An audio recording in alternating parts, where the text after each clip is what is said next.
नजर पकाइबा गुरुत्वपूर्ण खबर उपरे चलित थर दीपावली भिजी पारे कारण ओडिशा रे वर्षा हेबार संभावना आकलन करिछि आंचलिक पाणीपाग विज्ञान केन्द्र। दीपावली रे वर्षा ने पाणीपाग विभाग अलर्ट जारी करिछि। आज उपकूल ओडिशा रे वर्षा ने येलो अलर्ट जारी करिछि आंचलिक पाणीपाग विज्ञान केन्द्र। दक्षिण पूर्व बंगोपसागर एक घूर्णिबलय सक्रिय रहिछि। यह आसंता 24 घंटे लघुचाप क्षेत्र में परिणत हेबो आ परवर्ती 48 घंटे यह अवपातर रूप नहीं पारे। तेणु चलित वर्ष दीपावली रे वर्षा हेबार संभावना रही आंचलिक पाणीपाग विज्ञान केन्द्र पक्षर कहुई। उपकूल ओडिशा रे वर्षा हेबा ने अनुमान करिछि आंचलिक पाणीपाग विज्ञान केन्द्र। तेणु दीपावली रे चलित वर्ष वर्षा हेबा ने पूर्वानुमान करिछि आंचलिक पाणीपाग विज्ञान केन्द्र।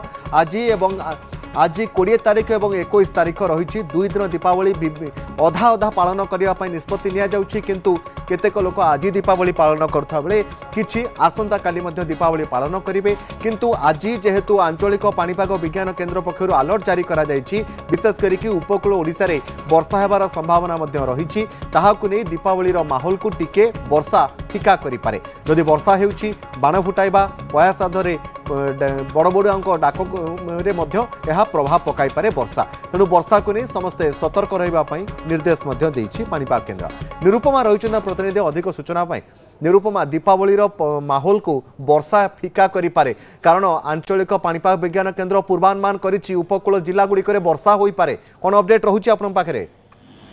देखो टपर जदि कहबा जो भाव में पाणीपाग विज्ञान केन्द्र पक्षर जदि आम देखा उपकूल ओडिशा रे वर्तमान वर्षा आरंभ हो जाइए विभिन्न स्थान में वर्षा संग घड़घड़ी बिजुली देखा मिली आंचलिक पानी तथ्य कौन आसंता राज्य स्थिति जारी विशेषकर उत्तर उपकूल जिला गुड़िक घड़घड़ी बिजुली सांगक वर्षा हम। तेज सबुठ बड़ कथा आलोकर पर्व दीपावली जिते आज पालन कर दीपावली को उत्तर उपकूल ओडिशा रे फिका पकाइब वर्षा एवं आम जदि कहबा बिना सिस्टम रे किभली भाव में वर्षा बा वर्षार कारण कौन जदि पचारिबा जदि कहबा वायुमंडल रे जेभली भाव में जलीय बाष्पर मात्रा अधिक रोची दिन समय खरा अनुभूत होची खरा एवं वायुमंडल जलीय बाष्प उभय संस्पर्श में आसी घड़घड़ी बिजुली सांग को वर्षा कराइबारे सहायक होची। तेणु यार प्रभाव रे जदि आम कहबा आज विशेष भाव में उत्तर एवं संपूर्ण उपकूल सांग को दक्षिण ओडिशार किछि पकेट रे वर्षा हेबो बोली पाणीपाग विज्ञान केन्द्र पक्षरु येलो अलर्ट जारी करा जायछि।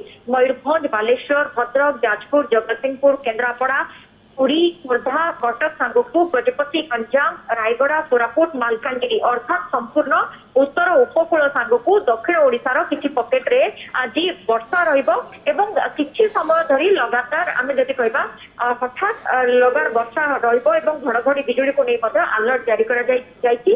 जेउ किछि समय वर्षा हबो ए समय वर्षार मात्रा यथेष्ट अधिक रहिबो एवं पाणीपाग ठंडा करिवो। तेणु आमे कहि परिबा जे उत्तर उपकूल ओडिशा रे वर्षा आज दीपावली पर्व को ठिका कर दे पारे किंतु जो भाव में आज मध्याह्न ठारू पागरे परिवर्तन होती स्थिति आज बजाय रसंता काली सकाळ पर्यंत धुआकुआ वर्षा जारी रही। तेणु दीपावली पर्व को घड़घड़ी बिजुली वर्षा उत्तर उपकूल जिला मानक फिका पकईदेव। निश्चित भाव में राजधानी भुवनेश्वर और कटक ट्विन सिटी को वर्षा नहीं अलर्ट कौन जारी करा जायछि? निश्चित भाव में जिते खोर्धा जिला कटक जिला अलर्ट रही तेणु ट्विन सिटी आसे बर्तमान भी आम जदि कहबा तपन भुवनेश्वर अधिकांश स्थान में प्रबल अति प्रबल वर्षा जारी रही कारण साधारणतः जिते थंडर रेन होता है आम जहाँ कही काल बैशाखी वर्षा कही घड़घड़ी बिजुली वर्षा कन्वेक्शन रेन बोली जहाँ कहुए जिते से वर्षा हुए हठात आम कहीपर आकाश कलाहांडिया मेघरे आच्छादित हो जाए और प्रबल वर्षा होता है से वर्षा जदि आम कहबा वर्तमान भुवनेश्वर रे एवं तार पार्श्ववर्ती अंचल गुड़िक लगी रही जदि एभली स्थिति रुहे निश्चित भाव में सन्धारे दीप जालिबा बाण फुटाइबा संपूर्ण भाव में फिका पड़ो बोली आशा करा जाउछि एवं आम जदि कहबा जदि किछि समय पर संध्या पर पागरे परिवर्तन हुए हुए तो पाग ठंडा हो पारे किंतु दीपावली पर्व को लोग पाली पारिबे किंतु वर्तमान स्थिति जहाँ रही प्रबल वर्षा राजधानी भुवनेश्वर समेत पार्श्ववर्ती अंचल गुड़िक लगी रही। निश्चित भाव में निरूपमा बहुत बहुत धन्यवाद।